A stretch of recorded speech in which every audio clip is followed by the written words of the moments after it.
Hello and welcome back to Eternal Summer. An intriguing possibility. Could it be the work of whichever force sent me here? Or is it just some separate local entities doing? Lost in my own thoughts, I didn't notice how the grass before me started moving. I looked closely and I saw a squirrel, and it approached me carefully and stared at my hands. Probably used to getting fed here. Sorry friend, I don't have anything with me. Of course the squirrel couldn't understand me and just continued to sit there, waiting for treats. I felt sorry for it because I didn't even have a crumb of bread in my pocket. I realised that I'm even ashamed to look it in the eyes, and decided to move on. After some more wandering I came to the washstands. Turns out it's not in the forest either, or at least not in the surrounding area, and going further is just frightening. I walked to the washstands, took off my shirt and tried to wipe myself down because I was getting all sweaty, but that wasn't so easy. I won't be able to get it into the wash bowl, and there isn't even a ladle. Suddenly I heard footsteps from behind, and I turned around.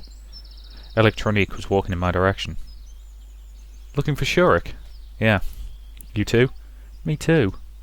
Listen, you know him better than I do. Where could he have gone? I don't have a clue, he answered sadly. Well, I just don't understand why everyone has made such a fuss. During the night, wasn't he in the cabin with you? He can't have been gone for too long. Maybe you just went for a walk. You don't know Shurik, said Electronic excitedly. He's fanatically dedicated to his work. His life consists of robotics and cybernetics. People like him are one in a million. No, in a billion. His talent is boundless. I look up to him. He's a man of steel. No, simply triumphant. And at that moment he looked a little like Hitler, making a speech in front of a crowd of thousands. Even his gestures matched. Okay, so what? So what? You don't understand, do you? No. He spends all of it, you see. All of his free time in our club. All. So, just disappearing like this is very unusual for him. Of course. It seems like Electronic had calmed down. Okay. He looked at me intently. Are you gonna wash? Not really. Just rinse off a little. It's hot. Me too. He looked around. I wish there was a bucket or a ladle or something to get more water with. Yeah, I'd noticed already. Then let's do this. He walked behind the washstands and pulled on one of the taps. And to my surprise, its end turned up, and rather than pouring into the wash bowl, the water splashed up at almost 90 degrees. You can manage to wash yourself that way. Meanwhile, Electronique took off his shirt and then squatted, so it seemed like he pulled down his shorts. I couldn't really tell because the washstand he was behind concealed him up to the waist. He directed the stream of water towards himself and started to sing something quietly. I will give this game props. Congratulations, we now have equal opportunity fan service. Shocking how rare that is. Let's clean my chimney sweep. I stood astounded, not knowing what to do. He seemed to notice it. I'll wash myself and then let you use it? God, I've just got a massive chill. Well, you know, I just remembered I have something to do. Got to go. Out of all the eccentricities of Electronique, the moment I saw was perhaps the weirdest one. Hey, what's up with you? A cold shower on a hot day is the best thing ever. No. That won't do. And anyway, I have to go. I put on my shirt quickly and ran back into the forest. I wonder what's got into him. I went for lunch with mixed feelings, with a sense of accomplishment and with a realization of time wasted. The canteen was crowded, and I couldn't stay unnoticed, and Olga called me. Semyon, come with us. The camp leader, Slavia, and Electronique were seated at a 4-seat table. I nodded, went to get my food, and this time I had to spend several minutes in the queue. Today's menu didn't really differ from the other day's menus, and the dishes looked the same at least. When I sat at the table and wished bon appetit to everyone, Olga said, So, what are you thinking? About what? We searched for Shurik all around. And it's noon and he's nowhere to be found. I took a note of the rhyme, but I didn't want to point it out. We looked all over the camp. And I went all around the neighbouring forest. Olga looked at me. And I helped too. We must call the police. Maybe we should just wait until the evening, I asked lazily. Maybe he went home. Well, that can't be. Shurik lives thousands of miles away. By train? The nearest station. She paused. He's far off. Now this was getting interesting. Every time the conversation reached the point concerning ways that I could leave Sauvignac, all the camp inhabitants started changing the subject. Well, how far is far? Really far. The camp leader looked at me, indicating with her expression that asking any more questions was not advised. So we should go deeper into the forest. Maybe he got lost. Shurik always takes a compass, chimed in Electronique. I wonder what else could be found in this magic vest, assuming he has one. If I were to get lost in the forest, a compass would be of no real use.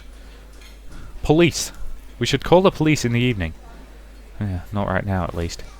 Okay, so you'll do it later? They were all silent. Well, we should be able to find it before evening. We still have time. If he actually got lost, we have no time to lose. But we can't be sure. Then where is he? Where? There was some truth to the camp leader's words, and hiding the whole day like that is suspicious. Why would he do that? Shurik seemed to me to be quite a serious pioneer. Uliana would have been a better fit for this behaviour. So, there is good reason to believe that he was gone. All that can be done has already been done. We'll just have to wait. Slavia, Electronique, and Olga looked at me sorrowfully, but didn't say a word. I finished my lunch and took the tray back and left the canteen.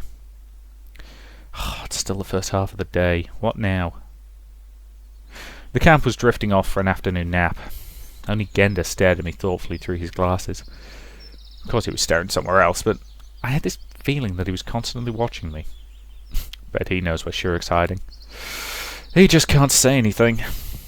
The disappearance of the Cybernetics Club leader had made me think. Maybe it's got something to do with my case. Oh, Pioneer! The nurse stood in front of me, and I looked at her curiously. Go and take my place in the infirmary. I have an urgent call. Somebody is injured. Me? Yes, you. Take the keys. The nurse threw me the keys and ran away. Oh, why me? Isn't there anyone else in this camp? What exactly should I be doing? What if something happens? Oh, what to do now? Guess I missed my chance to refuse. I stood in front of the door uncertainly. On the one hand, there really is nothing to worry about. I'll spend half an hour or so in here and she'll be back. But what if somebody actually comes for help? With a broken leg or a head injury or... Oh, I began to worry too much. I hope there are no injuries more serious than bruises and scratches in this camp. But at the same time, I couldn't shake the idea that a serious condition would be I would be absolutely useless. I didn't even know how to perform CPR. A magazine on the nurse's table caught my attention. I suppose that's a good way to relax, I guess. It's labelled Soviet Fashion. Publication date or month were absent. But that wasn't a surprise. There were much stranger things happening here. I didn't know much about Soviet magazines. Maybe they didn't actually have publication dates on them. Models dressed in old-fashioned clothes stared at me from glossy pages. Nowadays no one would wear such clothes. I smirked. I wonder if Slavia, for example, considered this fashionable. I can only imagine what would happen if she appeared in my time wearing something like this. Imagine if we were walking hand in hand. I'm wearing my coat with the hood, and she's dressed in a lavish dress covered with lace and things. It seems I'm already imagining Slavia in my world. With me. Not only Slavia. This dress better suits Uliana. This cute saffron would look good on Alicia. This skirt and cardigan would look nice on Lena. If only they could be real. No, I saw them, heard them, could even touch them. But still, they're here, and I just simply don't belong in this place. It's alien to me. I'm just waiting for a chance to get out of here. Waiting because nothing is up to me anymore. I sighed, put my head on the table, and fell asleep. I was awoken by the noise of the door opening. And Lena stood at the door. The nurse isn't here. Then I'll come back later. I'm substituting for her. Since I'm responsible for the pioneers' lives, I really should do it with the full responsibility. Although in fact I was just afraid of something bad happening because of me. Any health complaints? I tried to give Lena the most professional smile I could in order to not confuse her. Nothing special. Just a little headache. Then let's do this. Some painkillers maybe? Of course I wasn't sure where to find any of the required medicines, so it took me a while to find them. Finally. I handed a Metamolise tablet to Lena. Thanks. She smiled. That was completely unexpected, and I lost touch with reality staring at her. What? Lena turned awkward in an instant. Listen, I've been wondering, do you like this? I don't know what got into me, but I grabbed that magazine from the table and showed her that picture of the skirt and cardigan, which really would suit her in my opinion. Maybe I was completely nuts thinking about all the girls being in my world. Maybe I wanted to distract myself instead of just waiting for the nurse to come back. Lena looked at the picture. Yes, I guess. Is stuff like this in fashion? I guess. She got confused, started blushing. Why do you ask? Really, why?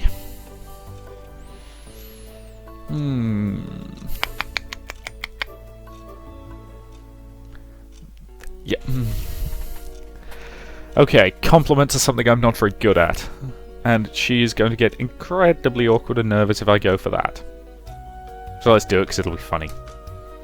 Thank you. It's alright, I'm just being honest. We were quiet for some time. How's your headache? Much better, thank you. She smiled. I'll be off. Good luck.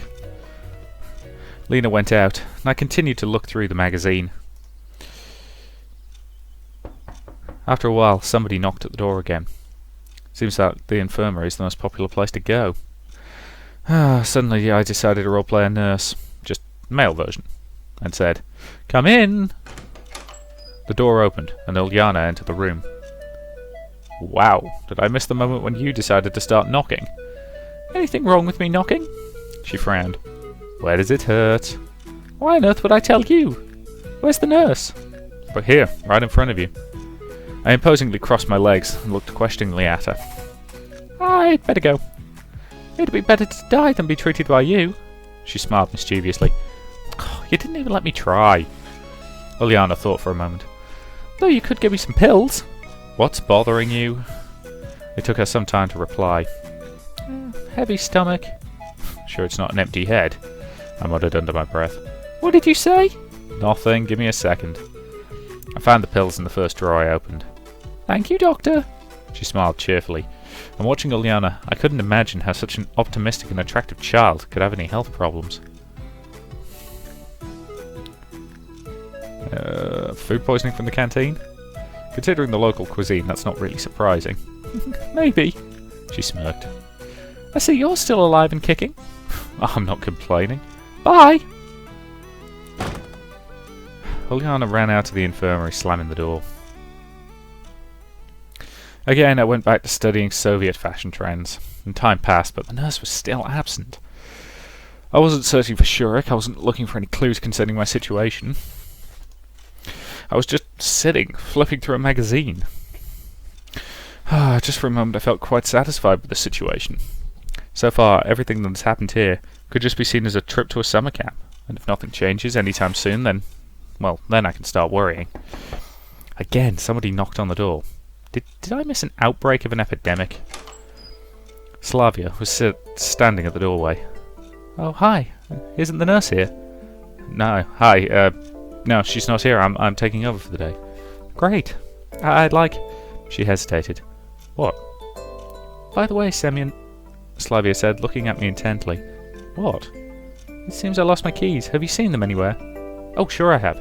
Yeah, I found them near the canteen yesterday. I wanted to return them, but I forgot about it. I was really bad at lying. My cheeks were red, my eyes were wandering, and my hands were constantly shaking. Here. I was already preparing myself for an appropriate scolding, but Slavia only took the keys and said, Thanks. So what have you come for? I really needed to change the subject. Does anything hurt? No, it's nothing. Strange. I wouldn't even think that such an open person as Slavia would keep something quiet. If there's something bothering you, you can tell me. That's why I'm here, to treat people. I smiled widely. No. I mean, yes, but no. Hearing that made anything possible, even division by 0. So, how can I help you? You. I guess you can't. She smiled and was going to leave, but suddenly stopped. However, could you step out for a minute? Why not? Okay. I stepped outside of the infirmary and leaned against the wall. I wonder what she might be doing. Something I'm not even allowed to see? After a minute, the door opened and Slavia came out. She was carrying a small bundle. Whatever it is, she's clearly sufficiently embarrassed about it that I'm willing not to bug her about it. Good luck, I shouted after her. Thank you. She gave me one of her sweet smiles before leaving. I looked at the time. It was getting late, and I'd read the magazine backwards and forwards, but the nurse still wasn't here. Suddenly the door burst open and Alicia rushed inside, and she looked at me piercingly. "What are you doing here?" "Sitting," I admitted honestly. "Okay then. It's even better without the nurse," she murmured. "Are you sick?" I asked acidly. Alicia didn't answer me and came closer to me. "Move over." "Why?" "So I can open the drawer, isn't it obvious?" "What for?" She got angry. "None of your business?" "Well, I'm kinda in charge here." She gave it a moment's thought. "Then give me some activated carbon." "Stomachache?" "Yeah." She grinned sharply. I got the feeling there was something wrong here. I've got a feeling this is going to turn out to be for some weird practical joke, but screw it. But you never know. What if she really has an ache? Okay. I reached into the drawer and got out a packet of activated carbon. "Thanks." She wrestled it from my hand and ran away. It was 15 minutes till dinner and the nurse still wasn't back. I guess just leaving the place like this won't do. She asked me to look after it after all, and who knows what might happen if I leave. Who would want to steal anything from here? Except for Alicia stealing the activated carbon. I opened the magazine again and began flipping through it for the nth time. Fashions of the 80s just weren't that fun anymore. Yawning got me several times, and it was already 6 o'clock, so dinner had started. Of course, if I had to be on the watch till the end, but my stomach seemed to have its own opinion on the matter. I stood up and steadily headed to the exit, and a rustling sound came from behind the door. Could it be someone else who got poisoned, broke their arm, or even worse? I sighed heavily, pulled on the doorknob. But there was no one out there. Seems it was just my imagination. I returned inside and instantly noticed that something had changed in the infirmary. To be precise, an apple had appeared on the table. But where from? Fruits can't just materialize from thin air by themselves, can they? Though in this camp, anything's possible. Still, the chances are that someone just brought it here. Maybe Lena wanted to thank me. Given that she's all shy and... But wait, how could she slip past me like that? Lena wouldn't climb through a window after all, so there must be something else. I was suddenly overwhelmed by fear. What if the apple's poisoned? Why would someone complicate things when I'm totally helpless and could be killed way more easily? Or it might be the apple which Eve tasted in the Garden of Eden. Well, in that case, I certainly shouldn't eat it. The same second my stomach reminded me that it was throbbing traitorously. However, it would take time to close the infirmary, reach the canteen, get food, and... well, my stomach's about to eat itself. Oh, there's nothing wrong, I guess. Once again, I tried to remember if the apple was there before. But in the end, it must have appeared from somewhere. Maybe it got here through the window? The shutter was slightly open, so someone must have reached in and put it here. Nothing serious, however. Oh, screw it. Eat the apple. Finally, hunger prevailed and I started chewing on the ripe green apple with gusto. And the taste seemed normal. Though, I don't think that even the strongest poison can be tasted. Still, it's too late to think about that. It was time to go for dinner. Along the way, I ran into Electronique. "How's it going? Did you find Shurik?" "No, still no sign of him." "Don't worry, we'll find him." I tried to cheer him up. "Too much time has passed. I'll just keep on searching." "What about dinner?" "No, finding Shurik's more important," he muttered thoughtfully. I left him at the crossroads and wished him good luck. Pioneers crowded in the doorway, and I quickened my pace, trying not to be the last one in line, at least not today. And I was lucky. In the far corner was an absolutely empty table. I took my dinner quickly and sat at the table. Tonight's dinner consisted of fruit soup and a pair of buns. This set surprised me at first, but, well, the taste was actually quite nice. I concentrated on eating. "Lena, look over there, 3 fresh shares." Lena and Miku stood in front of me. "Are these taken?" wondered Lena. "No, take a seat." "Of course, I wish you were alone." "Thank you." As soon as Lena said that, Xenia jumped out from behind her back. "I'll sit here, there are no places left." she said, putting a tray on a table and sitting down, not even waiting for my answer. Sure, make yourself at home, I muttered sorrowfully. What? Nothing? To tell the truth, I wanted to reduce the whole company to just Lena, but neither Miku nor Xenia were causing much trouble. Except one was too talkative and the other was too arrogant. Nevertheless, they were absolutely harmless, especially compared to some of the others I could name. Oh, it seems like I forgot my key. Don't worry, take mine. I was surprised by Miku's short reply. Do you live together? Of course, didn't you know? Together our cabin is the rearmost. I mean the farmost from here, I mean the last one. I wouldn't have at all been surprised if somebody told me that Lena lived with Slavia. Or with Xenia at worst. Even Electronique. But silent and shy Lena and excessively talkative Miku as a pair. That's really a surprise. Did you find Shurik? It's strange that Xenia is disturbed by someone's problems. No. Surely he's at the village buying cigarettes. Or vodka. She snorted. Village? At that moment the conversation had gotten much more interesting. Got a problem with villages? Xenia looked amazed. You mean there's a village nearby? I think so, she said uncertainly. I looked at Lena and Miku, but they were busy with their meals and didn't pay any attention to our conversation. You mean you don't know exactly? Why should I care? Xenia stared at her dish. But there must be something nearby. Listen. Listening. I don't know. Will you let me eat? It seems like I'm not going to get anything from her. Though there is a chance that she really doesn't know. The remaining time was spent listening to Miku talking about some nonsense or other. I was just going slowly mad in silence. Obviously, the first thing I did after getting out after that was inhale a great breath of fresh air. The sun was setting, and I decided to take a walk. It's highly unlikely that I'll find anything more exciting to do for the rest of the evening. That way something more interesting should arise, but quite unexpectedly. I was approaching the square when I suddenly heard a loud bang, and it seemed like something had exploded. I was paralysed. I'm in a hostile environment, not knowing the rules and laws of this place. It'd be better for me to run, but at the same time I was curious. I probably would have just kept standing there, but somebody grabbed my hand. And it was Olga. Why are you standing here? Let's go and see what happened. Can't you manage without me? I begged her pitifully. It shouldn't be anything serious, I hope.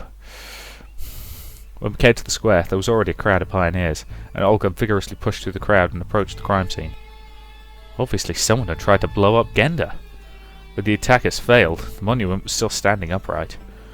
There was only dim ash traces on the pedestal. Well, who did this? She looked over the crowd of pioneers. Well, it surely wasn't done by an organised terrorist group. These guys all came here to just look at what happened. I noticed Uliana and Alicia in the crowd.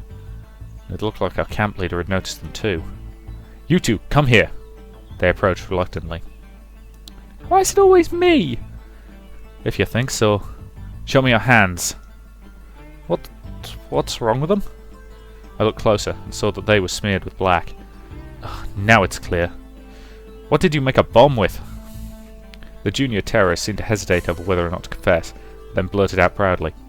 Activated carbon, salt, pepper and sulfur. And why exactly the monument? What did this honoured man ever do to you, the fighter for rights of... Besides, he gave me the active carbon? She pointed at me with a finger and the whole square stared at me. Thoughts about the pointlessness of this act due to the small bomb size left me at that very moment. She stole it! I didn't do anything. Even if he gave it to you, I'm sure that Semyon would never take part in such a disgusting antisocial act. Yes, exactly, I agreed. I could hardly imagine how long she would have kept on scolding Alicia if Electronic hadn't popped out at that very moment, shouting. I found it! I found it! Everyone turned towards him, and he held a boot in his hand. Here! Electronic boastfully shook it over his head. It's Shurik's boot! Okay, calm down. Tell us in detail where you found it. In the forest, on the way to the old camp. Whispers rang among the pioneers. Old camp. The old camp. Are you sure? Absolutely. What's so special about this old camp? I joined in the conversation. It's nothing special, really, she stammered. One of the Sauvignyx legends tells the story of a young camp leader's ghost living there. She fell in love with a pioneer, but he rejected her, and so she killed herself. So she committed Harry Carey with a kitchen knife. And next day that boy was hit by a bus. Liliana ran out of the crowd. Bus? I refrained from asking about the route number. But science doesn't acknowledge the existence of ghosts. We have nothing to be afraid of. Anyway, somebody should go there. And suddenly the crowd started to thin out. Holger, it's almost night. Maybe tomorrow? I turned around and saw Slavia and Lena. What if at night? What if something at night happens to him? No, today, right now. Okay, by the way, where is this place? Electronic roughly described to me the directions. I told him the story of the old camp. The camp leader looked at me attentively. You think that you're the only man here? I looked around the area. Of course. Electronic was quick to flee. I still didn't want to walk into the woods alone. If you ask me, I would. Ooh. Decisions. Okay, who do I try?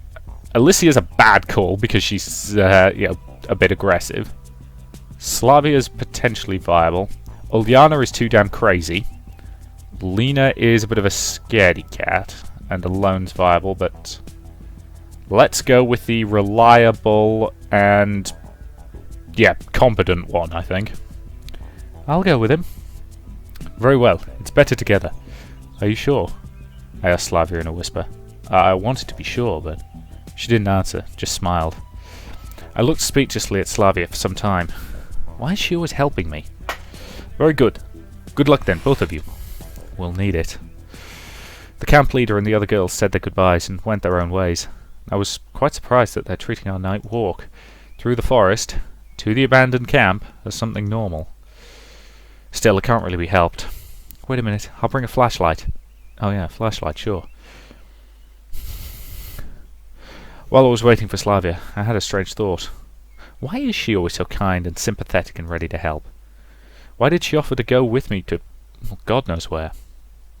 It's always the quiet ones. Should I be concerned about her? I'm back. With a smile, Slavia gave me a flashlight. Shall we go? From what Electronic told us, the old building was built right after the war, and it looked like a kindergarten, or barracks I expected, and definitely could hold less pioneers than today's camp. And it had been abandoned for about 20 years.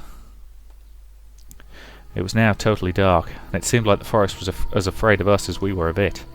Trees politely moved away, grouping at the sides of the path and patiently watching us. An owl hooed from somewhere far away, more quietly than usual. But I wasn't afraid, walking next to Slavia. Probably in any other situation, even in the real world, I would be too scared to go into the forest without a proper path. But I tried to get rid of those thoughts. Although it was strange, Slavia probably soothed my self-preservation instincts, and my sense of reality was blunted. If it continues this way, I'll jump towards some beast with a smile on my face. You're not afraid at all, are you? Meaning?